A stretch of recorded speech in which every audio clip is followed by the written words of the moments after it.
Vamos a preparar. Hola, hola, ¿qué tal? Buenas noches. El día de hoy vamos a platicar sobre cómo construir una vivienda. Si me pueden decir qué tal se escucha, si se escucha bien el audio. Entonces vamos a empezar por definir vivienda. Por ejemplo, pero en un momento vamos a empezar. Si tienen dudas o algún comentario que quieran hacer durante que yo estoy hablando, lo pueden hacer. Voy a estar leyendo sus comentarios y les agradecería si nos comparten a otros amigos y también si comparten sus experiencias. ¿Ok? Entonces, soy el arquitecto David Lindoro, para los que se empiezan a conectar, que son nuevos. Y el día de hoy el tema que tocaremos es cómo construir una casa. Nos vamos a enfocar en el proceso constructivo de la construcción de la vivienda. ¿Por qué vamos a empezar por ahí? Porque muchas de las personas que se han conectado no son precisamente arquitectos, ingenieros o constructores. Son personas que, como tú y como yo, que de momento quieren realizar una casa, pero no saben por dónde empezar. ¿Ok? Entonces, lo primero que hay que hacer es hablar con un arquitecto para que nos haga y nos realice los planos. Ese es el punto importante. Después, hablar con un ingeniero para que nos haga el cálculo estructural de esa casa.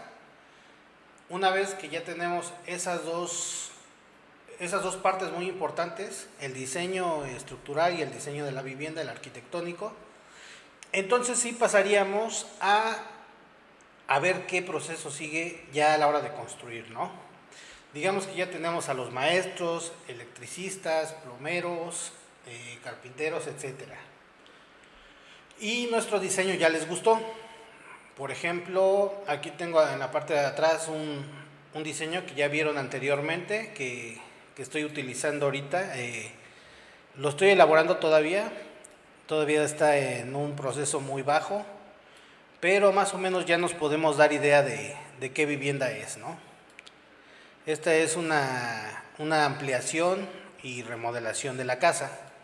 Anteriormente nada más contaba con el primer nivel y parte del segundo nivel, pero de forma diferente. Ya le hicimos sus modificaciones. ¿Ok? Bueno, esto es una vivienda. Entonces, si ustedes me pueden compartir o decir cuál es la idea que tienen de por dónde empezar, ¿no?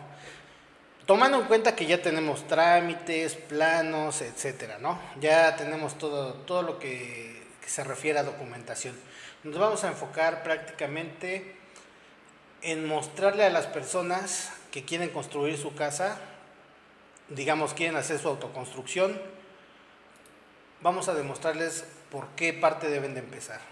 Entonces, la experiencia que yo he tenido, voy a hablar desde mi experiencia, antes que todo, ¿no? Porque todos llevamos diferentes procesos y estoy hablando de la ciudad de Puebla, México, y digamos prácticamente en la zona norte, sur, este, oeste es casi el mismo proceso, ¿no? Los materiales sí cambian en algunas zonas, pero básicamente el proceso constructivo es el mismo. Entonces, ¿qué se imaginan que es lo primero que hay que empezar a construir de una casa? Aquí, por ejemplo, hice una encuesta en WhatsApp a mis familiares y uno que otro amigo, y me decían que lo primero que hay que hacer es limpiar el terreno, ¿no? Y están en lo correcto. Lo primero que hay que hacer es quitar la maleza, todo lo que es la capa vegetal. La capa vegetal en algunas zonas llega hasta de 20 centímetros a 40 centímetros hasta 1 metro o más. ¿Cuál es la capa vegetal? La capa de la tierra negrita. ¿Por qué? Porque antes muchos de los terrenos que nosotros adquirimos eran sembradíos. Entonces hay que quitar toda esa capa y limpiar perfectamente bien. después de hacer esa limpieza, ¿qué proceso creen que sigue? Aquí, por ejemplo, ok, no, ese va después. Ok, el proceso que sigue es el relleno de esa misma parte. Hay que volver a rellenar esa parte y compactarla hasta llegar hasta nuestro nivel de proyecto. ¿Por qué tenemos que hacer eso y por qué es tan importante ese proceso? Lo que pasa es que muchas de las veces solamente quitamos la capa vegetal, pero no nos damos cuenta que el terreno se debe de mejorar. ¿Para qué vamos a mejorar ese terreno? Para que nuestra construcción tenga la menor cantidad de fisuras por movimientos telúricos naturales de la tierra. ¿Vale? Aquí estamos en México, es una zona sísmica, Puebla no mucho realmente, pero realmente sí se alcanza algunas veces. Hemos sufrido por estos sismos, ¿no? Han caído bardas y todo se debe a un mal proceso constructivo. Entonces, la finalidad de esto es que de boca en boca podamos apoyar a nuestros familiares, amigos y conocidos a construir adecuadamente. Así todos ganamos, ¿ok? Entonces, el relleno es, aquí le llamamos tepetate, que es una tierra, es una arcilla un poquito dura y a la hora de compactar alcanza aproximadamente 95% de su compactación, ya casi se vuelve piedra, digámoslo así, ¿no? Si no es por el tiempo. Ese relleno prácticamente es para que nuestro terreno, una, nivelarlo, dos, que nuestro terreno esté sano, ¿ok? Entonces, bueno, ya llevamos 2 puntos. Lo primero es la limpieza, luego los rellenos, luego qué proceso seguiría. A ver, si alguien quiere compartirlo sin pena, sin problema, porque para eso estamos para aprender todos. Y si no le atinamos no pasa nada, simplemente no voy a decir nombres ni nada, simplemente vamos a decir que ese paso sigue después, ¿ok? Pero bueno, les voy a comentar qué paso sigue. El siguiente paso es realizar el escuadre del terreno.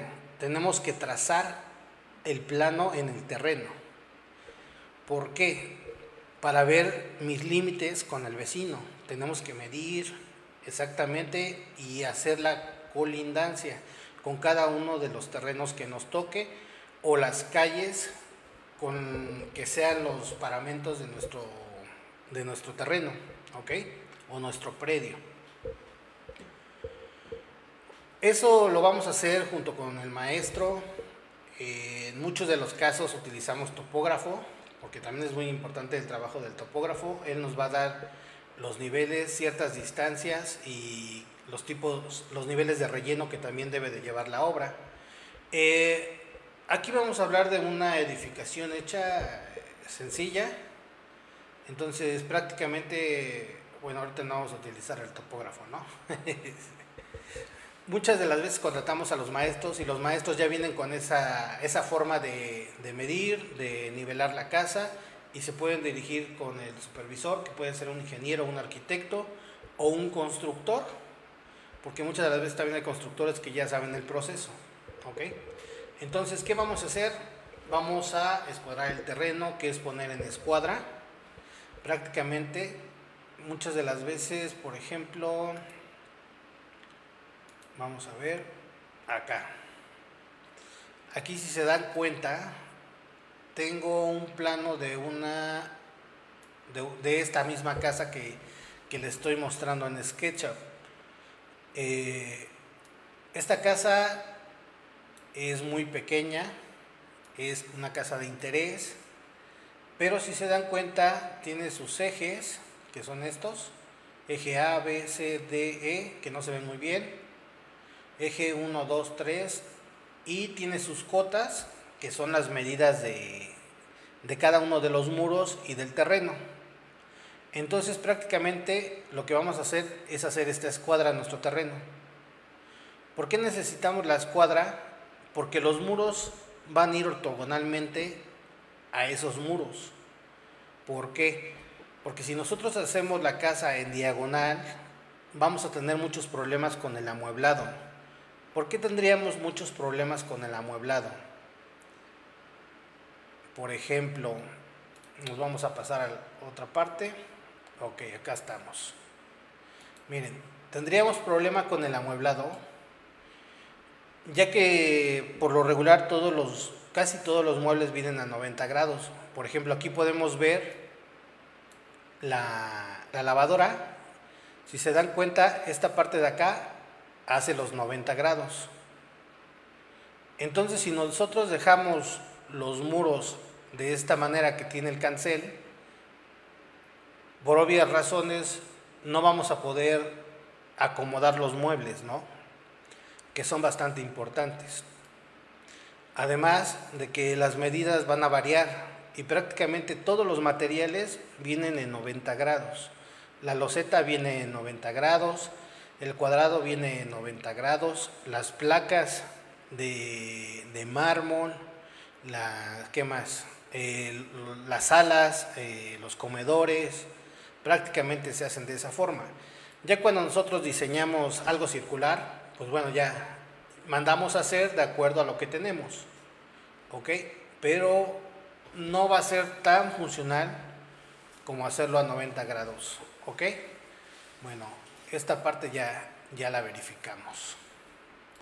Ok, vamos a volver al tema nuevamente. Ya una vez que nosotros hicimos la limpieza, quitamos todo lo que es el terreno malo, ya compactamos, metimos el nuevo material, el tepetate, para conformar nuestro terreno.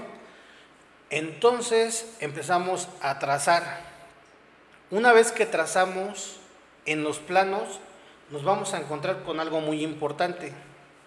¿Qué es eso? Algo muy importante y no se nos debe olvidar en ningún proyecto.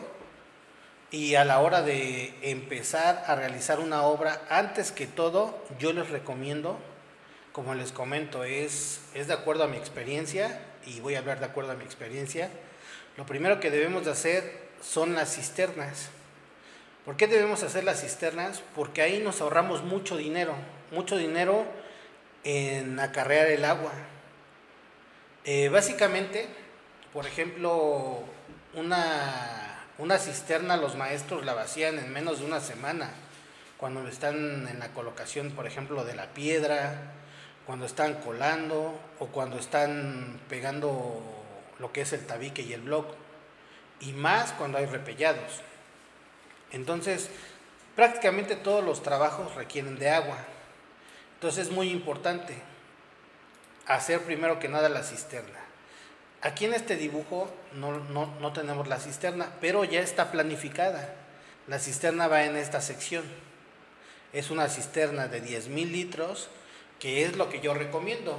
Ustedes pueden comentarme, de acuerdo a su zona, de qué tamaño hacen sus cisternas. Aquí por lo regular en Puebla, básicamente sería de 10,000 litros.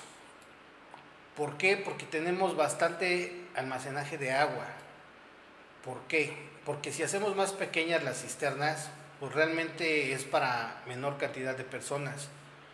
Por ejemplo, una cisterna de 5,000 litros, que los fraccionamientos de por acá las hacen de 5,000, 3,000, que se han atrevido a hacer de 3,000 y 5,000 litros, prácticamente se están vaciando a cada rato. Ahora, tenemos un problema de que pues el agua está fallando en diferentes lugares del mundo. Hay muchas sequías. Ahorita pasaron aquí en México algunos, ¿cómo se dice?, huracanes, y se llenaron algunas presas, pero solamente es momentáneo. El agua se está acabando y hay que cuidarla. Para eso mismo se hacen las cisternas, para cuidar el agua. Entonces, una vez que ya tenemos planificada la cisterna, ya no tenemos de qué preocuparnos de que a cada rato lleguen pipas y a llenar tinacos. La misma cisterna que hicimos es la misma cisterna que se va a ocupar. Y una de las cosas importantes es que una vez que tengamos la cisterna, pues realmente podemos ver si funcionó la cisterna, ¿no? Si tiene una fisura o o si hubo un sismo durante la construcción, si tiene algún agrietamiento, por ejemplo, también podemos checar eso. ¿Ok? Entonces, es muy importante la cisterna y yo les recomiendo hacerla desde un inicio. Muchas de las veces compramos las casas, pero no tienen cisterna. Entonces, son contados los casos en donde las cisternas se hacen después de la construcción, ¿no? Entonces, yo sí les recomiendo que la hagan al principio, se van a ahorrar mucho dinero en agua y no van a tener problemas con los maestros de que a cada rato estén pidiéndoles agua. ¿Ok? ¿Qué otro punto podemos ver aquí en base a lo de la cisterna? ¿En qué nos puede ayudar tener una cisterna desde el principio de la obra? Pues básicamente, pues sí es el ahorro del agua. El propietario se va a ahorrar muchísimo dinero. Las pipas aquí varían el costo entre 600, 800, 1000 pesos, los 10,000 litros de agua. ¿Ok? Y sí se utiliza bastante. Es un precio aproximado. ¿Ok? No lo vamos a tomar como referencia porque para eso hacemos nuestras tarjetas de precios unitarios y dependiendo la zona ya veremos cuánto cuestan. ¿Ok? No tomen muy en cuenta los márgenes de costos porque aquí no vamos a hablar de costos el día de hoy. El día de hoy simplemente vamos a hablar del proceso para construir una casa. Ok, vean. Entonces, ¿cuál va a ser el siguiente proceso? Ya tenemos la cisterna y entonces ahora sí vamos a empezar con nuestra cimentación. ¿Qué dice la cimentación? A ver, no puedo ver sus comentarios. Muy bien, muchas gracias. Cosas de mujeres. Nos envió unas rosas, un regalito. Perfecto, perfecto. Sigan apoyándonos, compartan. La información debe de llegar a más personas, no nada más a nosotros. Y como les comento, si hay algo que no estén de acuerdo en algún comentario, hacérmelo saber para que todos aprendamos de todos. Aquí lo importante es aprender a construir una casa desde cero. Ok, ¿qué pasa? Nuestro siguiente proceso sería el cuarto, que sería la cimentación. Hay diferentes tipos de cimentación. Por ejemplo, hay zapatas aisladas, zapatas corridas, mampostería, que es común aquí en la zona de Puebla. Por ejemplo, por lo regular hacemos la cimentación de mampostería, piedra brasa. Es una piedra muy grande y esa se va mamposteando. Una. Van chicas, medianas, grandes, de modo que, como se dice vulgarmente, amarren entre ellas y nada más se le pone un mortero con cal, arena, cemento. La mayor parte es cal. ¿Ok? Aquí así lo hacemos.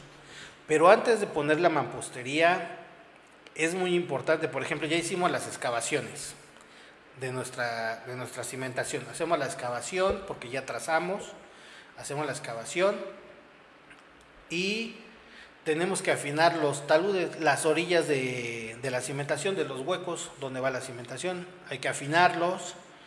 Después de eso hay que colocar una plantilla de concreto de 5 centímetros para evitar que, digamos,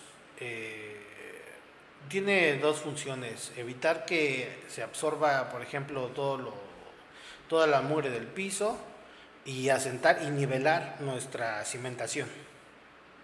Y muchas de las veces lo que hacen es que ya empiezan a colocar simplemente plástico, poliuretano de 600 micras, y también es muy bueno porque ayuda para que no transmine lo que es la humedad, ¿no? Ayuda hasta cierto punto lo que es la plantilla, pero no resuelve el problema de humedad en cimentaciones. Por eso siempre se recomienda que una vez que ya hicimos la excavación, vamos a meterle un plástico de poliuretano, como les digo, polietileno, y de ahí ya entonces hacemos la plantilla, hacemos la cimentación y también tenemos que echarle impermeabilizante, pero eso va más adelante, ¿no? Ahorita lo que estamos haciendo es la cimentación.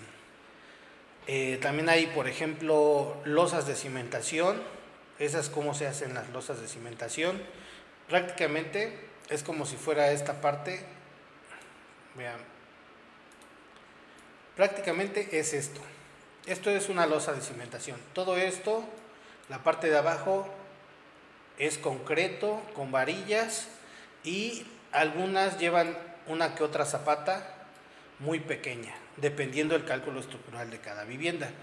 En este caso, aquí va a tener una zapata, otra zapata, otra zapata y otra zapata. 4 zapatas. De ahí, todo esto es una plataforma en donde todo está colado. Prácticamente, esta casa es en un fraccionamiento. Estas casas se hacen los colados, pueden existir colados, digamos, de 2 viviendas juntas, por ejemplo, esta y otra casa a un lado, les llaman dúplex, por ejemplo. Si metes otra, sería triplex, cuádruplex, quintuplex y así sucesivamente, ¿no? ¿A qué ayuda esta plataforma? A bajar el costo de las cimentaciones, porque no es lo mismo tener una casa en cimentación donde cuando exista un movimiento sísmico se mueva un poquito, a que existan 2 viviendas iguales y pase un movimiento sísmico. Va a tener muchísimo más apoyo. Es una de las características muy buenas de las losas de cimentación. ¿Ok? Es lo que manejamos aquí en la ciudad de Puebla. ¿Ok? Entonces, ahora, ¿qué seguiría? Por ejemplo, las zapatas aisladas, ¿no? Las zapatas aisladas son como tipo daditos, donde solamente va una abajo de la columna. Por ejemplo, esta columna, y luego ya viene aquí su zapatita, que es un cuadrito. Un cuadrito ya sea de 1 metro por 1 metro, y después sigue un dado. Más adelante, ya técnicamente, vamos a ir poniendo ejemplos de cada uno para que visualmente vean cuál es el nombre de cada una de las partes que componen, por ejemplo, la estructura de la vivienda. ¿Sale? Entonces, ahorita para que no sea bastante información y las personas que, como les repito, no son arquitectos, ingenieros o constructores, pero tienen el plan de construir su casita, lo pueden hacer con esta ayuda, con este pequeño manual. Ahora, ¿qué seguiría? Después de la losa de cimentación, ¿qué es lo que vamos a hacer? Seguirían las cadenas de desplante. Aquí, por ejemplo, hacemos las cadenas de desplante, que serían en esta parte de acá. Una vez que está la zapata, el dado, y sigue una cadena de desplante, o también en algunas partes, por ejemplo, en este proyecto vamos a llevar algo que se llama contratraves. Es prácticamente una cadena gruesa, grande, con mucho acero para reforzarla, para que todo este cuadro que vemos acá se refuerce. Para eso es la contratrave. ¿Ok? Bueno, de ahí seguirían las cadenas de abajo, en la parte de abajo. Después de las cadenas, al mismo tiempo que estamos haciendo las cadenas, si llevamos una cimentación de mampostería, tenemos que anclar los castillos. Aquí aproximadamente es de 80 centímetros, pero como les repito, siempre es importante hacer el cálculo estructural. ¿Ok? Es importante su cálculo estructural para que toda la construcción de la casa no tenga problemas. ¿Ok? Entonces tenemos acá lo que es los castillos, van anclados 80 centímetros y nacen de la cimentación hacia arriba. Los castillos van en forma vertical y las cadenas van en forma horizontal. Esos son sus nombres.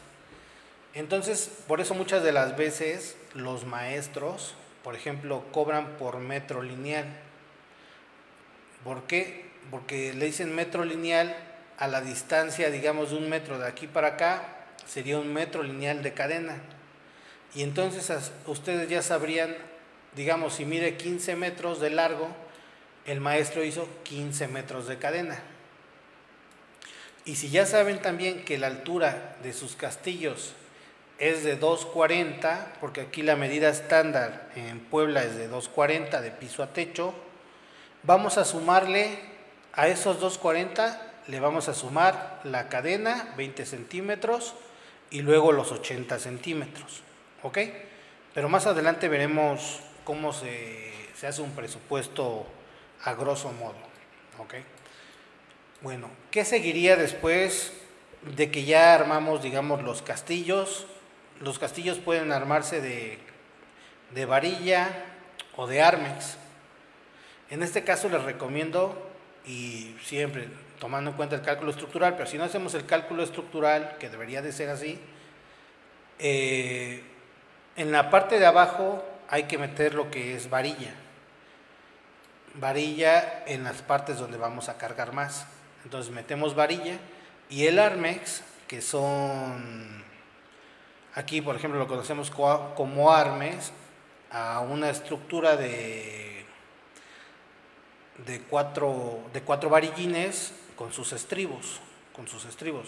Igual más adelante les voy a pasar la imagen de lo que es un armex y de lo que es una cadena armada, ¿no? Entonces los armex los ocupamos prácticamente para los muros divisorios o los muros que no van a cargar, ¿no? Porque llevamos muros de carga, llevamos castillos de carga, columnas de carga y llevamos castillos divisorios y muros divisorios. Los muros divisorios simplemente son los que no pesan. ¿Por qué? Porque no cargan nada, ¿ok? En este caso vamos a venirnos para acá. Por ejemplo, acá lo que hicimos fue un juego de troneras. Troneras se le dice a este tipo de estructuras, así. Digamos, va uno, viene el hueco de la tronera, luego viene luego viene el hueco de la tronera y nuevamente. Entonces estas son las famosísimas troneras. ¿Ok? Aquí lo hicimos para ventilar e iluminar. Entonces, espero puedan... Ok, muchas gracias por esos gatitos. Ya creo que ya tenemos fan.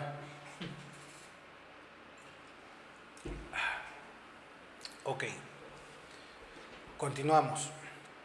¿Qué proceso sigue después de que ya hicimos el armado de los castillos? Amarramos las cadenas, vamos a colar las cadenas y de ahí nos vamos a pasar a realizar los muros. Los muros pueden ser de tabique recocido, tabique, es multiperforado, puede ser bloc hueco, puede ser bloc macizo, puede ser ladrillo, que es el recocido común aquí en Puebla, que se hace en hornos. ¿Qué otro material? Y también hay paneles voy a decir la marca desafortunadamente, esa marca nadie paga ni nada, pero se llama Covintec. Es una malla electrosoldada le hice hielo seco, que es el unicel prácticamente, ¿no? Y ¿qué otra? Y apenas en la encuesta que hicimos de cómo construirías tu vivienda, estamos viendo las ecotecnologías y algo de la arquitectura, ¿cómo se podría decir? Digamos que elaborado con bambú. En este caso el bambú es un buen material que ayuda a eso. Entonces los muros los podríamos hacer de bambú con malla tipo gallinero. Y tomando en cuenta el cálculo estructural, porque eso sí es importante, yo no he tenido la oportunidad de realizar ese tipo de viviendas, pero se ven muy bien. O sea, se ven muy bien, no contaminan, que es lo más importante de todo. Y siempre es bueno realizar una arquitectura sana en donde ocupemos menos materiales que produzcan contaminantes, ¿ok? Eso sí es muy importante porque igual la tierra nos la estamos acabando, pues hay que esperar a que nos dure un poquito más. ¿Sale? Entonces vamos a seguir con los muros, ya vimos de qué materiales los podemos hacer. Después de que hacemos los muros, vamos a hacer el colado de nuestros castillos y nuestras cadenas de cerramiento de las ventanas, porque tenemos que enmarcar las ventanas para que no se hagan las famosas fisuras en diagonal. Entonces es importante colar todo el marco de la ventana, es importante colarlo para no tener esas fisuras. Eso es muy importante y hay que tomarlo en cuenta una vez que empecemos a construir. ¿Qué otra cosa sigue después de eso? Ya, bueno, si quieren les vamos a recordar los pasos, que era limpieza, trazo, nivelación, cimentación, cadena de desplante, castillos, muros, y siempre tomar en cuenta que hay que hacer la cisterna, ¿no? Lo primero que hay que hacer es la cisterna para así tener agua en toda la obra, ¿sale? Entonces, ¿qué es el paso que sigue? Si alguien pudiera comentarlo, también se lo agradeceríamos. Por ejemplo, eso prácticamente vendría siendo, digamos, toda la parte de abajo. Seguiría lo que es la losa o cubierta, como le llaman en algunas partes. Prácticamente esta sería la losa, esta parte de acá. Esta parte de acá sería la losa, ¿sale? Tenemos diferentes tipos de losa y todo va de acuerdo a la zona donde se realice. Hay losas nervadas, losas macizas, losas de Covintec también, losas de bambú también hay, con cierto tipo de estructura. Hay losas prefabricadas y hay losas pretensadas. Más adelante les voy a poner la imagen y el ejemplo de cada una y en qué partes ocuparla y en qué partes no. Ya también hay bloques, por ejemplo, bueno, ya desde hace muchos años también hacen losas macizas, prefabricadas. Ya nada más se ensamblan prácticamente. Es así como construye China, así también en México hay esa construcción. Nada más que aquí en México las vemos como que no muy resistentes, dado que sí las hacen un poquito muy delgadas o muy endebles, no sé cómo podría decirle. Pero pues han resistido varios sismos, ¿no? Eso es lo importante, que no se caen. Platica poblano mientras yo te gano, dicen, ¿no? Muchas gracias por esos gatitos. Ah, un capibara, perfecto, un capibara.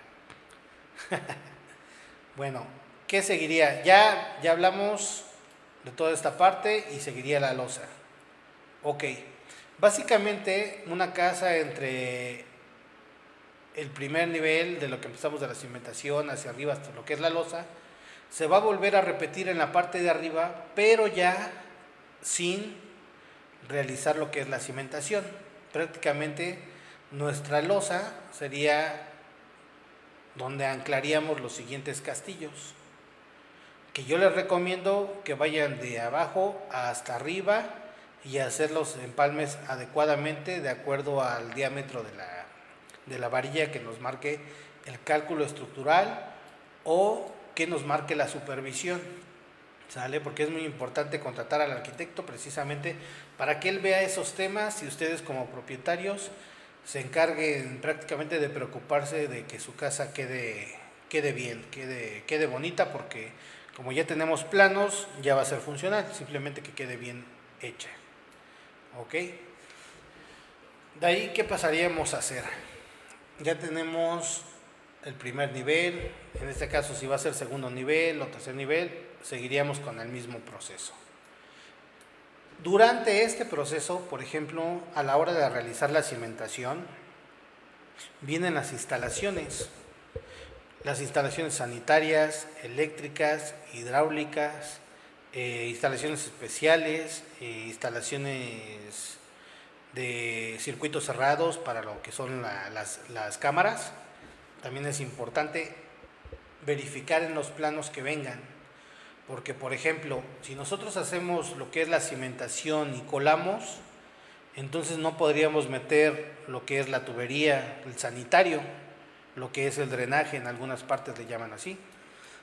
O no tendríamos la tubería, por ejemplo, del agua pluvial, que viene desde la parte de hasta arriba de la casa hasta abajo y se tiene que ir por escurrimiento. ¿Ok? Porque ya no, aquí en Puebla ya no es permitido unir lo que es la tubería de pluvial, que es el agua de lluvia, con las aguas negras o aguas jabonosas. Ya no, ya está prohibido hacerlo, ¿sale? Entonces, eso no lo hagan ya. En el plano ya debe de venir separado. Las instalaciones eléctricas de igual manera, porque es por medio de poliductos o mangueras. Entonces, una vez si colamos igual el firme, ya no podríamos meterla nuevamente en la tubería, tendríamos que ranurar y pasaríamos a romper todo, ¿no? Entonces es muy importante que el proceso lo lleven de esa manera. Mientras están haciendo la cimentación, hay que hacer, nosotros les llamamos los huecos o salidas de las instalaciones sanitarias, eléctricas, hidráulicas, circuito cerrado y las pluviales. ¿Ok? Eso hay que tomarlo pero muy en cuenta.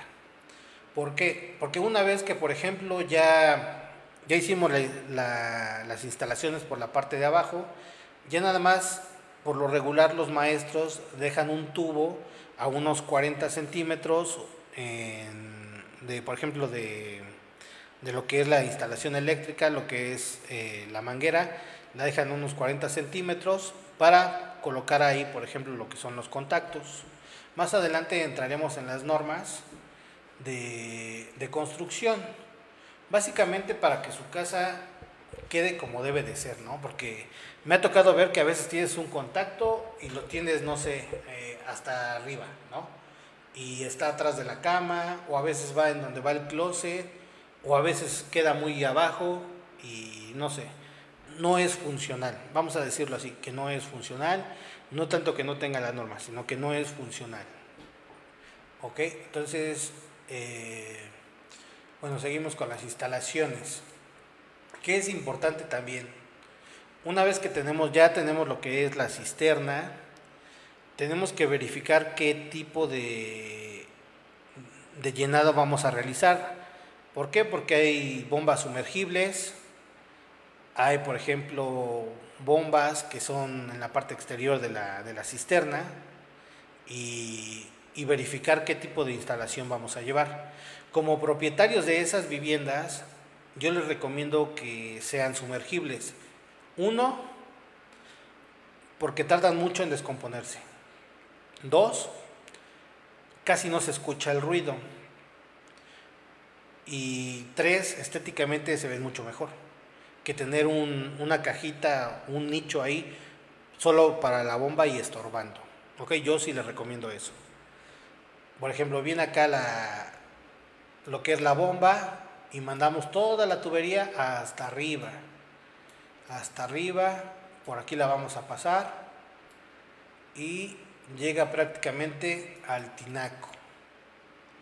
Aquí está el tinaco, ¿ya se dieron cuenta? Este es un ejemplo. De aquí del tinaco va a bajar y ya por gravedad va a venir hacia acá, hacia el calentador solar. Y del calentador solar ya se distribuye el agua caliente y por otro lado se distribuye el agua fría. Por ejemplo, vamos a ver, vamos a agregar otra imagen en lo que leemos un poco de comentarios. Vamos a cerrar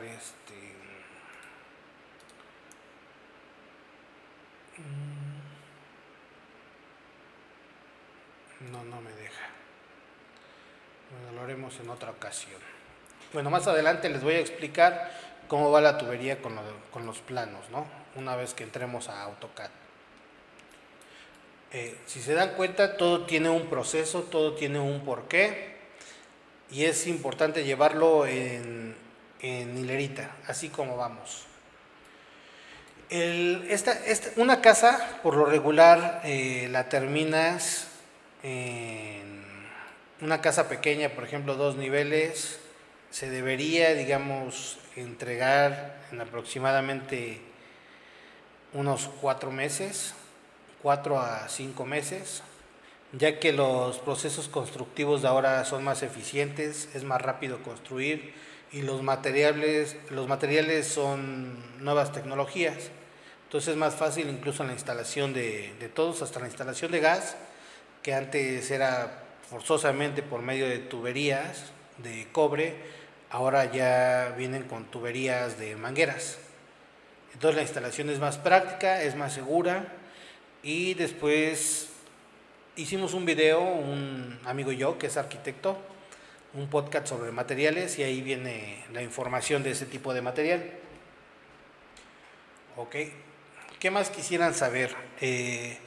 Déjenme sus comentarios, igual si tienen la imagen de cómo tienen planeada hacer su casa, también estaría bien para que uno les pueda ayudar a formalizar, ¿no? Prácticamente si formalizamos cómo está su casa, ustedes la pueden construir como lo vimos ahorita, desde la cimentación hasta los acabados. Una vez que nosotros terminamos de construir, digamos que sea 3 niveles, planta baja, primer nivel, segundo nivel, tercer nivel. Entonces ya le vamos a llamar a eso obra negra. ¿Por qué es obra negra? Porque todavía no hay acabados, todavía no tenemos pisos, todavía no tenemos losetas, cerámicos, lambrines, todavía no tenemos estuco, yeso o repellados, revocados, pero ya finos. Entonces a eso le llamamos obra negra. Después seguiría lo que es la obra blanca, es cuando ya se entrega, por ejemplo, toda la casa. Ya tiene los acabados, digamos que este es estuco, ya tiene sus losetas, sus jardines, su cuadrado en este caso. Así es como le llamamos obra blanca. Muchas de las veces le dicen obra gris por ejemplo, que tienen ciertos acabados, pero falta todavía, por ejemplo, instalar todo lo que son los muebles de baño, la regadera, el lavadero, el calentador, le llaman obra gris, ¿no? Y por ejemplo faltan barandales, herrerías, a eso le llaman obra gris. Pero obra blanca se le llama cuando ya terminamos toda la casa. Por eso muchas de las veces manejan unos presupuestos alzados que son, por ejemplo, mano de obra en obra gris, mano de obra en obra blanca y mano de obra en obra gris. Prácticamente es eso, no hay mucho tema con eso. Ok, entonces espero les esté agradando esto, porque es muy interesante ver cómo construimos una casa. Si nosotros seguimos estos pasos que les acabo de comentar, y si tienen dudas pueden escribirlas en sus comentarios. ¿Cómo se llama? ¿Qué dije? Bueno, es muy importante cómo llevamos el proceso, porque es como cuando preparas un arroz. El arroz se debe de preparar siempre de esa manera, porque o si no se te bate, o si no está muy aguado, o si no está muy seco. Entonces si tú llevas, es como una lista, vas del paso 1 al paso 10, y realmente son pocos pasos. No hay que tenerle miedo a la construcción, no hay que tenerle miedo a el proceso, que es largo, pero no hay que tenerle miedo, ya que al final tendremos una casa, pues la casa que nosotros queremos, la casa de nuestros sueños, ¿no? O simplemente el avance de nuestra casa de nuestros sueños. Entonces les agradezco mucho, es con el corazoncito, muchas gracias por esos corazones, el capibara. ¿Qué tal, Arqui Uriel? Ya vimos que estás pendiente, está bien, comparte. Y el día de mañana platicaremos sobre el avance de la obra, los tiempos de la obra, y si existe un comentario en las otras redes, ¿por qué no? Lo vamos a platicar aquí también. Entonces, el día de mañana nos vemos a la misma hora, a las 10 de la noche, y espero que vengan con sus papelitos, con las ideas que tienen de cómo construir su casa, y aquí les ayudaremos. Entonces, soy el arquitecto David Lindoro y somos mantenimiento residencial seguro. Ok, gracias. Bye.